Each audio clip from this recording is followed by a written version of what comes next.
Amtrak Coast Starlight 14, northbound, hence the even number. Oh, what do we got? Not sure what the second unit is. Looks like a normal setup for the rest though. Baggage car after the power.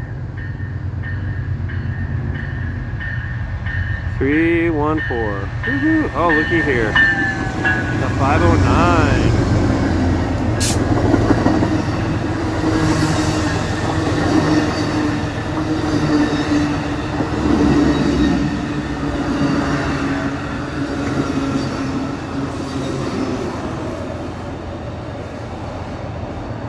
Alright, Coast Starlight 14.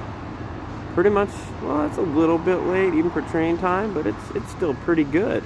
Especially for the Starlight. Sometimes they're hours late, so no complaints there. Stay tuned for more.